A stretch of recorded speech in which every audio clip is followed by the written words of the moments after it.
บายดีนะวันนี้จะมามีวิธีการเล็กน้อยในการปลดล็อกก็คือ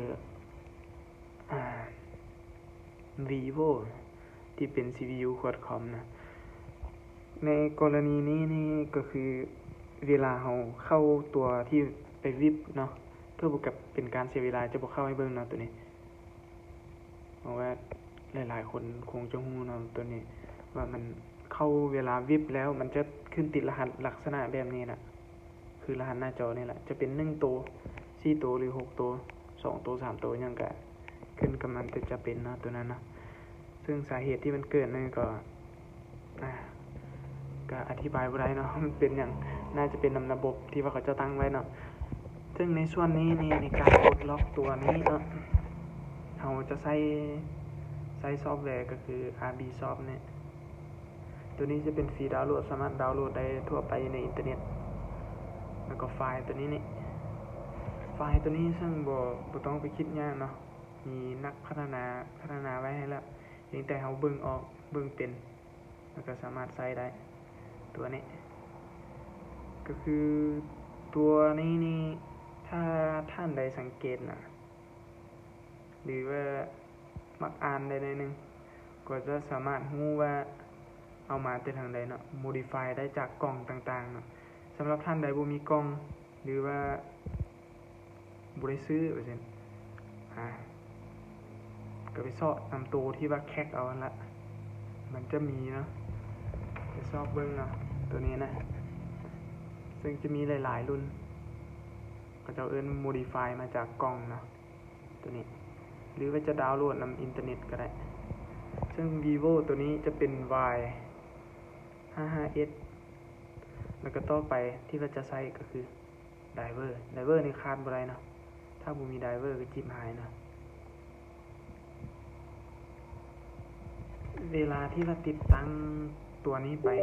ถ้ามันเปิดบ่ได้แบบนี้หรือว่าติดเออร์เลอร์ต่างๆที่บ่สามารถเปิดได้ในตัวนี้นะให้ไปปิดแอนตี้ไวรัสของ Windows ก่อนนะซึ่งแอนตี้ไวรัสของ Windows 10นี่แฮงหลายนะงาบทุกสิ่งที่ว่ามันคิดว่าเป็นไวรัสหรือเป็นไฟล์แปลกปลอมอย่างต่างๆนะวิธีปิดก็ง่ายๆนะเข้าไป setting แล้วก็ตั้งค่าตั้งค่ากับ setting อันเดียวกันเนาะหลังจากเข้าไปแล้วก็ให้มา update and security หลังจากเข้ามาแล้วในส่วนนี้ Windows Defender นะเป็นตัว antivirus แล้วเข้ามา Open Windows Defender Security Center หลังจากนั้นให้เข้ามาตัวนี้เนาะ Virus Entry Protection Setting เนี่ยหลังจากเข้ามาเนาะมันจะมีหลายๆตัวเนาะให้เลือกตัวนี้ให้เลือกปิดตัวที่เป็นเรียลไทม์ก็คือเวลาเปิดขึ้นมาปุ๊บมันจะเด้งตึ้งๆเนาะให้ปิดตัวนี้ไปก่อนในการเฮ็ดเวียกของเราหรือโปรแกรมใดก็แล้วแต่ที่ว่าเราเฮ็ดเวียกไปแล้วมันเด้งว่าให้ลบไฟล์ลบมันไฟล์จะหายตลอดให้ปิดตัวนี้ไปชั่วคราวนะวิธีการปิดก็มีด้วยซ้ำนี่ซึ่งว่าเฮ็ดคลิปวิดีโอตัวนี้นี่ก็เพื่อเป็นกรณีศึกษานะสำหรับสร้างหรือว่าผู้ใดที่สนใจในเรื่องการเรียนรู้เรื่องมือถือนี่แหละแล้วก็บ่ให้คิดว่าเป็นการบั่นทอนเรื่องความรู้หรือว่าการอันนั้นของสร้างเนาะก็คือเป็นการศึกษาเนาะเพื่อให้สร้างหลายๆคนมีความรู้จะได้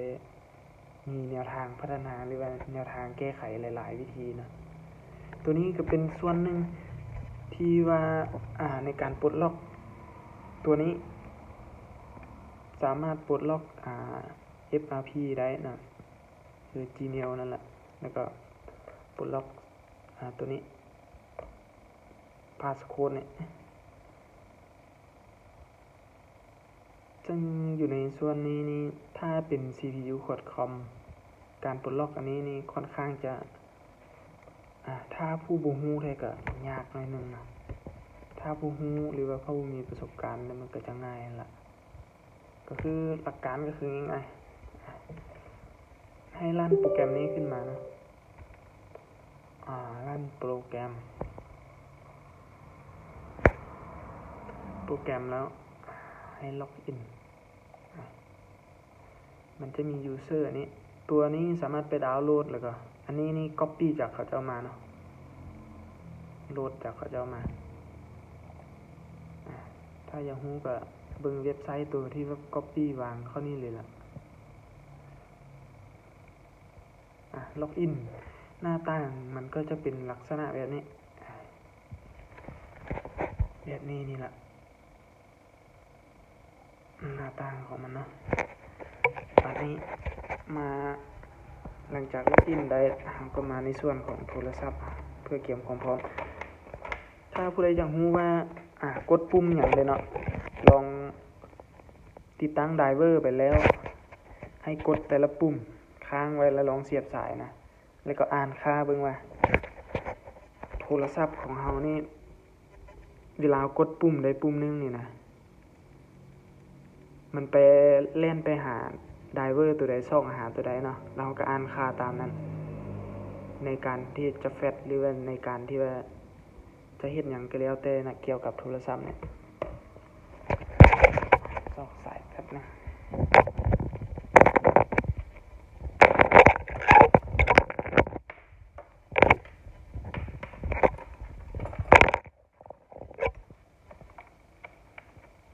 สายเป็นสายซัมซุงธรรมดานะเสียบดาบมันได้นี่แหละในการตัวที่ว่าเราจะตัวนี้เนาะ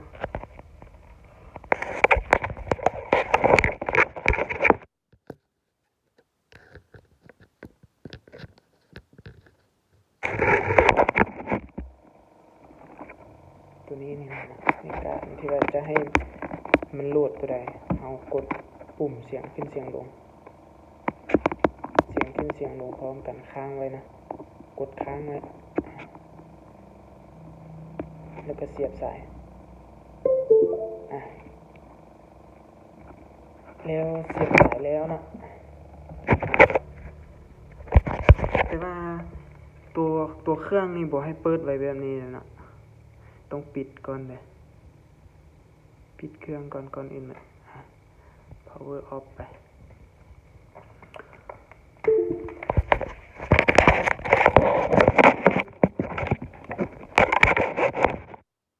ถ้าผู้ใดยังรู้ก็คือว่ามันใช้ตัวใดที่ว่าแฟลชหรือว่านั้นให้กดแต่ละปุ่มนี้แล้วก็ลองเสียบสายวะนะแต่ซึ่งในรุ่นนี้นี่กด2ปุ่มนี่นะพร้อมกันคือเสียงขึ้นเสียงลงพร้อมกันก็เสียบสายกดแล้วเสียบสายหลังจากนี้ก็ถือว่าเป็นอันเรียบร้อยในการต่อตอนนี้เราเบิ่งว่ามันเวลาต่อแล้วมันจะเข้าตัวใดได้เด้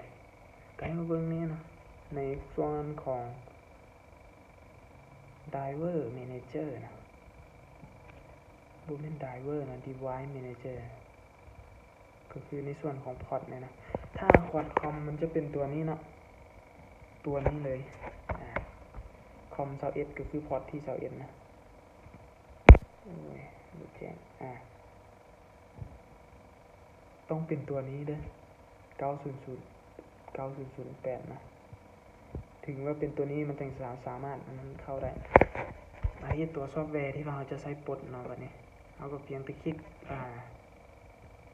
ตัวนี้เพื่อไปเบ้าเอาไฟล์ที่เราต้องการตัวนี้นี่สร้างมันเนี่ยก็สร้างมันนะไปเบ้าเอาไฟล์ที่เราตัวนี้นี่แหละไปเบ้าเอาไฟล์ตัวนี้เนาะไฟล์ตัวนี้นี่หาได้เลยที่นำเน็ตบ่อึดเนาะหรือว่าที่ modify จากอย่างมาก็แล้วแต่นะขึ้นกับผู้ที่ถนัดซึ่งในตัวนี้จะมาเอาไฟล์ตัวนี้ก็คือเอาไป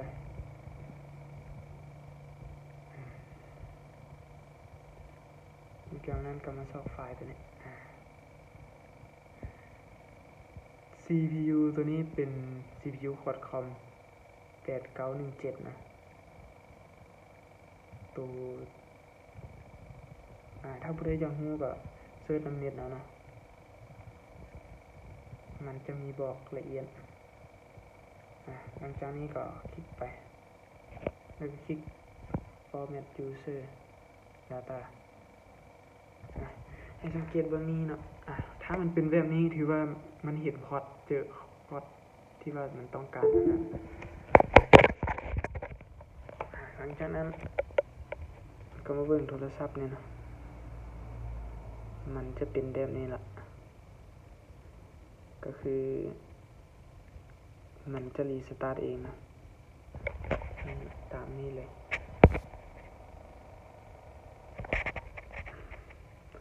ถ้าผู้ใดต้องการที่ว่าเรียนรู้ในการเบิ่งไฟล์ตัวที่ว่าใช้จังตัวใดที่มันถึกเนาะ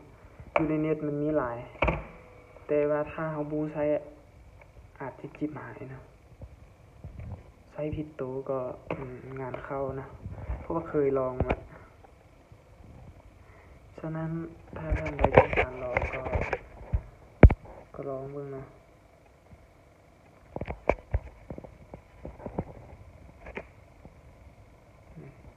ก็มีแต่รอท่าให้มันแล้วนะตัวนี้ปิดตัวอื่นไปต่างๆไป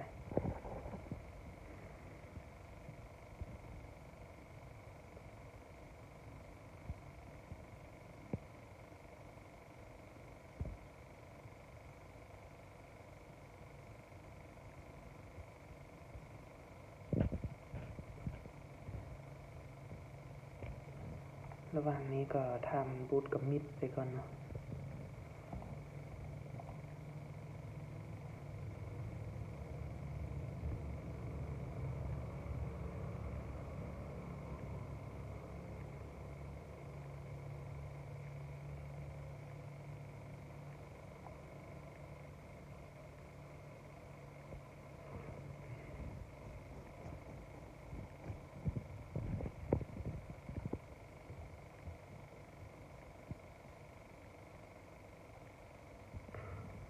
ลืมบอกไปเนาะในการติดตั้งไดเวอร์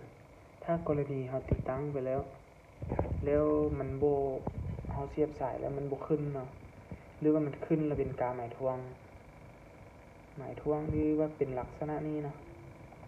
อันนี้นี่มันใช้ได้เนาะ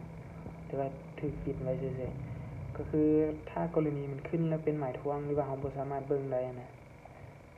หรือว่าบ่สามารถใช้งานได้ให้คลิกขวาอัปเดตเนาะแต่ต้องต่อเน็ตก่อนนะคลิกขวาอัปเดตมันจะอัปเดตให้ออโตเมติกหรือว่าอัปเดตอยู่ในนี้บ่ได้ก็ให้ไปตัว Windows แล้วเซตติ้งมาคลิกตัว Windows อัปเดตนี่ก็ได้เนาะซึ่งใน Windows 10นี้จะสะดวกสบายเนาะตัวใดที่ว่ามันมีปัญหาเวลาเราเช็คอัปเดตปุ๊บมันจะขึ้นให้เลยนะอัตโนมัติซึ่งมันสบายตัวนี้เนาะในการใช้ Windows 10ถ้าเป็น Windows 7ก็งมเท้าเนาะถ้าผู้ใดบ่ฮู้นะตัวนี้มันขึ้นมาละมันก็ไปเบิ่งมันปวดได้ได้บ่มันมาฮอดขั้นนี้แล้วได้ยังล่ะเทศลาวยอมรับมันไปคลิกไปส่วนทำต้องตั้งไม่ต้องสนใจให้มันเข้าหน้าหลักเลยก่อนถือว่าปลดได้ปกตินะตัวนี้ถ้าผู้ใดต้องการปลดก็ลองศึกษาเบิ่งเนาะเป็นกรณีศึกษาสำหรับสร้างบางท่านอาจจะเก่งนะเนาะตัวนี้เนาะแต่ว่าแบ่งปันความรู้ได้ก็ดีเนาะสร้างที่ว่าเก่งๆเนาะเพราะว่าตัวนี้ก็เป็นแนวทางก็คือนี่เนาะ Vivo 1610ซึ่งมันเป็นแมทกับ Y 55s นะลองซ่อมข้อมูลเบิ่งถือว่าจบการปลดล็อก